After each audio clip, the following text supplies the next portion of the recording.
Мицкоски нема да се сретне со Таравари на проштална средба, потврдуваат владини извори без детали за тоа дали ќе се чека оставката на министерот за здравство или ќе се оди со негово разрешување во собранието. Од владачката ВМРО ДПМН се зачудени на забелешките на Таравари за балансерот, интеграциите и маргинализацијата на албанците. Господинот Таравари никогаш не разговарал за законот за јазици, никогаш не разговарал за законско регулирање на балансерот, не зборувал ниту некогаш некој го слушнал да зборува за ЕУ интеграциите, дека се блокирани поради наследениот спор со Бугарија, создаден токму од оние во чии прегратки тој сега оди. Но знаеме дека се интересирал за концесионерот за паркинзи на клиничкиот центар Ѓока, затоа што е исфрлен од игра. Живо се интересирал за господинот Артан Груби, за господинот Зоран Заев и за нивните бизниси и важни прашања за Демократската унија за интеграција. Таравари вчера на партиски состанок реши да ја напушти владата. Демантираше дека се договорил со Ахмети, но не ја исклучи можноста да си дадат поддршка на изборите.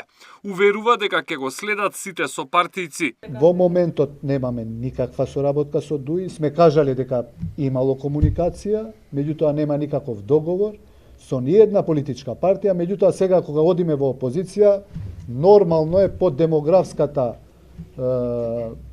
демографскиот состав на општините да соработуваме со опозицијски партии, па некаде можеби, иако има некоја позицијска партија со која што можеме да изнајдеме заеднички јазик. Господине Таравари, ви фали еден пратеник тука, а ви фали и вице-премиерот Фетај. Значи, со Фетај се слушнавме, он е на пат, не е во Македонија моментално, а Салим Сулејмани на ручек бевме заедно во 3:15 часот, имаше семејни проблеми, патува за Струга. Токму трансферот на пратеници, еден од лидерите на Вреди смета дека ќе биде главна тема во наредните денови. Во интервју за 360 гарантира дека мнозинството ќе добие нови гласови во собранието. Тоа ќе се види многу брзо во текот на оваа недела, затоа што јас реков, кога ќе се отвори вратата, ако некој излезе, можноста повеќе да влезате поголема. Така да јас можам да гарантирам дека ова влада ќе ги зголеми бројките. Алудирате на пратеници од структурата на Таравари или од Европскиот фронт? Значи од Европскиот фронт и од структурата на Таравари. Во СДСМ и денеска го повторија ставот на Филипче дека оваа влада ќе се распадне. Не побараа предвремени избори. Констатираа дека е само прашање на време кога владата ќе падне. По неполна година од формирањето на владата предводена од ВМРО, ДПМН таа почнува да се распаѓа. Тоа е директна потврда на тоа што граѓаните го чувствуваат секој ден, дека владата на Христијан Мицкоски е нефункционална, деструктивна и целосно заглавена во сопствени интереси. Алијанса во моментов држи 2 министерски позиции во владата и има 5 пратеници.